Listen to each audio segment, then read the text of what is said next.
Como bien sabéis, queridos hermanos, estamos dentro de la octava de Navidad. Hoy día 29 de diciembre es en concreto el quinto día de esta octava. Y durante todos estos días de Navidad venimos escuchando las palabras de la primera carta del apóstol San Juan, hoy casi al comienzo del capítulo 2, donde nos dice, en definitiva, en qué consiste ser cristiano. Cristiano es el que ha tenido un encuentro con Jesucristo, el que tiene experiencia de su amor, el que se ha sentido amado por Él y se ha sentido llamado por Él. No puede haber amor sin llamada y no puede haber amor llamada sin seguimiento apostólico. Por eso dice el apóstol en este pasaje: en esto sabemos que conocemos a Jesús, en que guardamos sus mandamientos. Si mi vida no ha cambiado, si yo no vivo según la ley de Dios, de poco me sirven guardar sus mandamientos y de poco me sirve tener una vida ética. Por eso tampoco puedo decir que le conozco si mi vida no ha cambiado. Quien dice yo le conozco y no guarda sus mandamientos es un mentiroso, y la verdad no está en él. Pero quien guarda su palabra, ciertamente el amor de Dios ha llegado en él a su plenitud. En esto conocemos que estamos en él. Quien dice que permanece en él debe vivir como vivió él. Queridos, no os escribo un mandamiento nuevo, sino el mandamiento antiguo que tenéis desde el principio. Este mandamiento antiguo es la palabra que habéis escuchado. Y sin embargo os escribo un mandamiento nuevo, lo cual es verdadero en él y en vosotros, pues las tinieblas pasan y la luz verdadera brilla ya. Quien dice que está en la luz y aborrece a su hermano, está aún en las tinieblas. Quien ama a su hermano, permanece en la luz y no tropieza. Pero quien aborrece a su hermano, está en las tinieblas, camina en las tinieblas, no sabe a dónde va, porque las tinieblas han cegado sus ojos. La palabra de Dios nos habla de un mandamiento. Recordad que es el mismo San Juan el único que recoge en la última cena, junto al lavatorio de los pies, que Jesús dice a sus apóstoles: os doy un mandamiento nuevo, amaos unos a otros como yo os he amado. Este amor de Dios se ha hecho carne y lo contemplamos en Navidad. Si yo tengo conciencia de que Dios me ha revelado, me ha comunicado su amor en Navidad, en este niño que es Jesucristo, el Hijo de Dios, no nos confundamos porque le veamos un infante pequeñito que no es capaz de hablar, ni de caminar, ni de valerse por sí mismos. Este que está en la cuna es ya sacerdote eterno, es el buen pastor, es el Señor de señores y es el Rey de reyes. Cambiará su fisionomía, cambiará su estatura, cambiará físicamente, pero sustancialmente es la misma persona en la cuna que resucitado. Es Jesucristo, el Verbo encarnado, el Hijo de Dios, el que tenía que venir al mundo. El mandamiento es antiguo y también es nuevo, porque en definitiva se trata de amar como Él nos ha amado. Si decimos que amamos a Dios, si decimos que creemos que en este niño está encerrado todo el amor que Dios nos tiene, entonces la expresión lógica de que creo en el amor que Dios me tiene y que amo a Dios verdaderamente es que nos amamos unos a otros como Dios nos ama a cada uno. Mirad, en el Evangelio de San Lucas, en el capítulo 2, versículo 22, dice que llegó el tiempo de la purificación según la ley de Moisés. Los padres de Jesús lo llevaron a Jerusalén para presentarlo al Señor, de acuerdo con lo escrito en la ley del Señor. Todo primogénito varón será consagrado al Señor. Y para entregar la oblación, como dice la ley del Señor, un par de tórtolas o 2 pichones.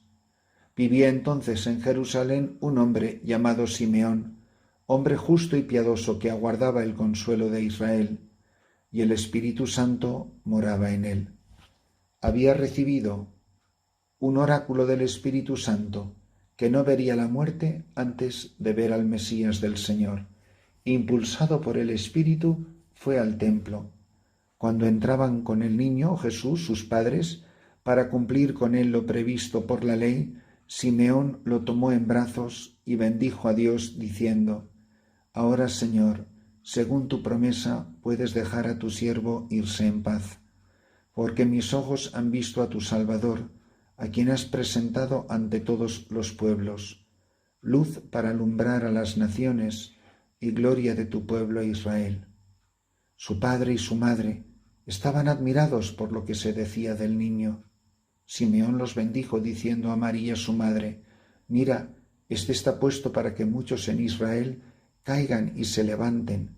Será como una bandera discutida, así quedará clara la actitud de muchos corazones, y a ti una espada te traspasará el alma. La palabra de Dios nos invita a preguntarnos seriamente de qué lado estamos. Si estamos del lado de Cristo, el mundo nos odiará. Si estamos del lado del mundo, el mundo nos aplaudirá, pero habremos traicionado a Jesucristo.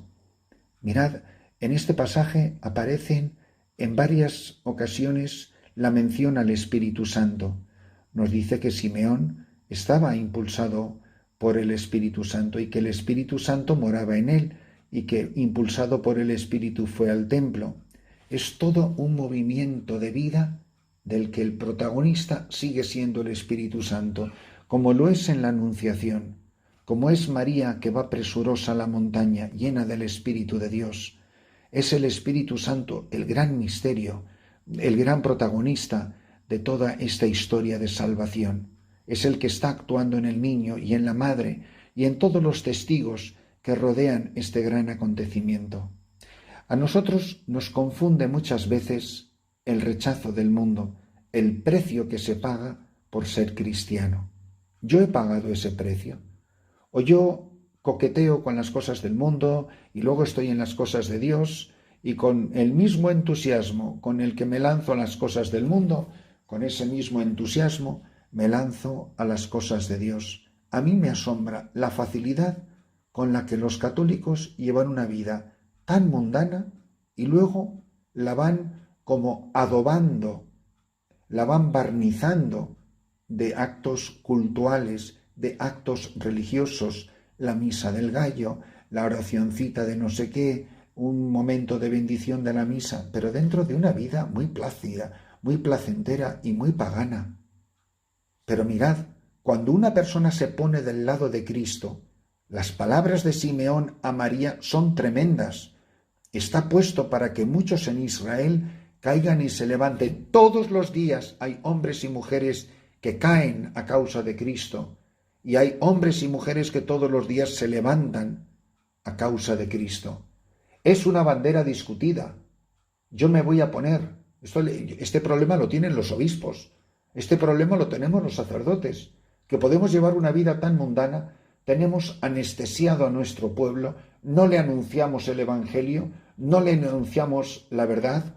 Ayer celebrábamos los santos inocentes y estamos contemplando, no como un puñado de niños que no podían ser más de 20 o 30, porque ¿cuántos niños podía haber en Belén de Judá, nacidos el mismo día de Jesús y poco más antes o después? Y sin embargo, en nuestros tiempos se asesinan niños todos los días en el vientre de sus madres. Es un negocio, es un comercio. Ahora nos quieren poner una vacuna que se fabrica con células de abortos en muchos casos. Y no decimos nada, no predicamos nada, no nos resistimos, no nos oponemos. Hay cantidad de personas que podrían ir a protestar a las puertas de las clínicas de abortos. Hay sacerdotes que jamás predican del aborto en sus homilías dominicales y tienen la sangre de los inocentes en su conciencia. Hay obispos que jamás han hablado en contra del crimen del aborto. Hay obispos y sacerdotes que sonríen a los gobernantes, a los políticos, les dan la mano, se saludan y se sonríen. Pero caramba, si estás saludando a un asesino. Tenemos reyes que han firmado la ley del aborto cuando el rey Balduino estuvo dispuesto a abdicar del trono porque se negó a firmar una ley, pero al oponerse al Parlamento ponía en juego su trono y renunció a ser rey para no firmar la ley del aborto. Y el rey de España, tan sonriente y tan campante, va y la firma. Y con esa firma se han mandado más de 100.000 niños al desguazadero, a esta verdadera carnicería que se está haciendo en España y en tantos países del mundo. Y la gente vota a estos políticos y luego va a misa y comulga. Cuando le has dado tu voto a un asesino en serie. Y no nos dice nada. Pero tú, feligrés, ¿tú le has exigido alguna vez a tu párroco que predique del aborto? ¿Tú le has escrito alguna vez a tu obispo exigiéndole, que tienes todo el derecho como laico, exigiéndole para que hable en contra del aborto? Porque quejarse en la poltrona no sirve de nada. ¡Haz algo! Pero yo te digo que si tú coges un teléfono y llamas al obispo, te aseguro que le haces pensar.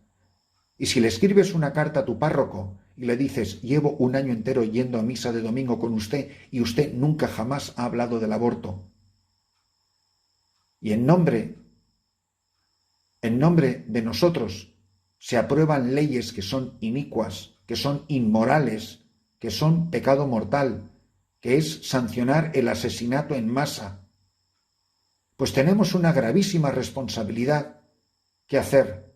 Pero si no has escrito esa carta, si no has hecho esa llamada telefónica, eres un cómplice del aborto, porque no hiciste nada. Meneaste la cabeza, miraste para otro lado y seguiste caminando. Y dice Simeón a María, así quedará clara la actitud de muchos corazones. Frente a la lacra, al crimen del aborto, van a quedar claros las actitudes de muchos corazones. Y quien se toma en serio la vida cristiana, y a ti, mujer, una espada te traspasará el alma. El cristiano auténtico, el cristiano que se ha tomado en serio la llamada a la santidad, es un hombre, una mujer, a quien Dios ha permitido que una espada le atraviese el alma como a María. Quien no tiene el alma atravesada no se está tomando en serio la vida cristiana, no se está tomando en serio el mandamiento nuevo. Amaos unos a otros como yo os he amado. ¿Y cómo os he amado yo? Entregando la vida. Si tú no estás dispuesto a jugarte la vida por Jesucristo y por salvar a un hermano, y hermano tuyo es el niño que va a ser asesinado en el vientre de su madre, no puedes decir que el amor de Dios habita en tu corazón. Y no es Navidad.